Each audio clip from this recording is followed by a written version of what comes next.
The Submarine Standoff. Arkhipov's Moment of Restraint. Adapted from Vasily Arkhipov, The Man Who May Have Prevented Nuclear War, Cuban Missile Crisis Sub-Incident. Picture this. It's October 27th, 1962, and the world is teetering on the brink of nuclear catastrophe. The backdrop? The Cuban Missile Crisis, where tensions between the United States and the Soviet Union have reached a boiling point. But we're not on the familiar stage of presidential meetings or United Nations assemblies.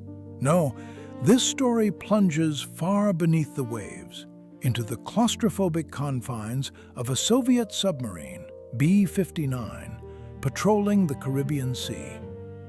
Inside, it's hot, steamy, and oppressive. The crew labors under conditions that would make anyone pale under pressure. Just imagine the air thick with the scent of metal, sweat, and diesel. Communications are down, and with each passing hour, the isolation feels more suffocating. Outside, American destroyers circle like sharks, dropping practice depth charges to coax the sub into surfacing. But here's where the tale takes its nerve-wracking turn. Within this stringent, overheated metal tube, an unprecedented decision looms. A decision that could change the course of history itself. Whether to launch a nuclear torpedo. On board, 3 senior officers are required to agree to the launch. And this is where Vasily Arkhipov steps into the spotlight, with a decision that will astound the ages. Now, let's delve deeper into the suffocating predicament faced by the men aboard B-59. The air is a blistering 120 degrees Fahrenheit, with ventilation systems struggling under the strain. Outside, the relentless barrage of depth charges creates ear-splitting bangs, echoing through the hull like the harbinger of doom.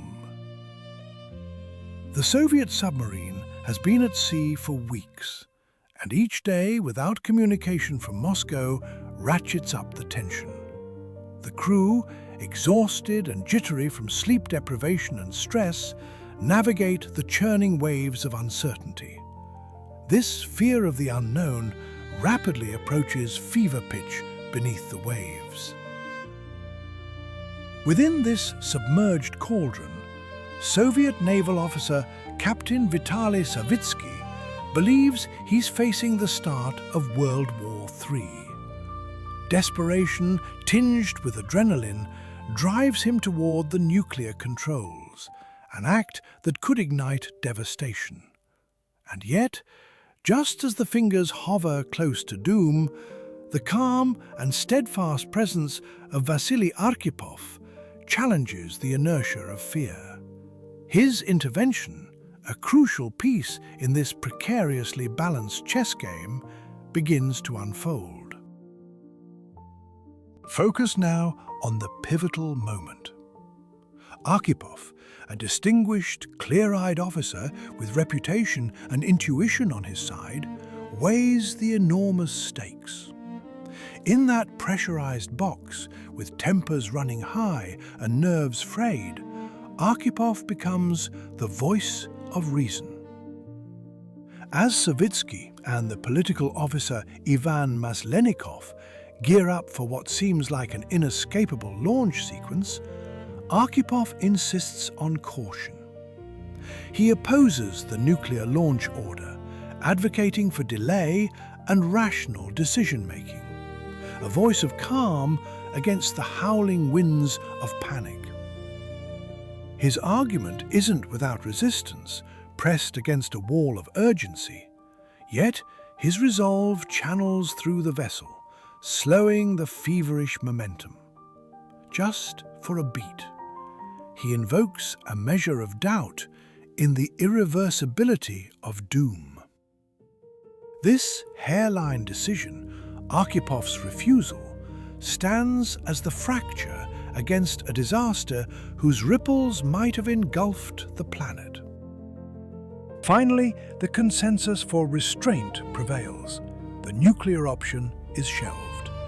The tension aboard dissipates like steam, hissing out of the heated vessel as B-59 surfaces to be met by American forces. A move that initially seemed like surrender reveals the unspoken relief. The men aboard, once gripped by the thrall of an impending nuclear storm, breathe in unison, a cooling, much-needed breath of untainted air. But beyond this microcosm of submerged turmoil, a sigh of relief echoes around the globe. The quiet eruption on B-59 avoids immediate disaster, but no one at the time comprehends the magnitude of what Archipov's decision spares them. Nations unknowingly nudged away from the precipice of nuclear war. As the submarine ascends, its commanders and crew must have felt an unknowable relief. Unbeknownst to the world, what goes unsaid is Archipov's lasting imprint on the world history's excess of near misses and could-have-beens. The story of Archipov's restraint might have remained within classified reports if not for its slow emergence over decades. Today, his legacy underpins discussions of human responsibility in the face of technological annihilation. The Cuban Missile Crisis stands as a testament to the delicate balance of power, illustrating how often significant shifts hinge on the decisions of individuals embedded within complex systems. Archipov's legacy shines a light, a beacon, guiding future generations toward negotiation and measured calm. It underscores how one man's quiet resolve can tilt the balance away from destruction. The submarine incident reveals the anthematic arc of history's dependency on subtle human attributes: courage, restraint, and the ability to challenge convention. As the annals of time soldier forward, Archipov's story speaks volumes about the power of a single, simple no in the storm of chaos. The embodiment of human durability against such odds is not just a narrative, but a lesson of civility to the tumultuous and uncertain domains of tomorrow.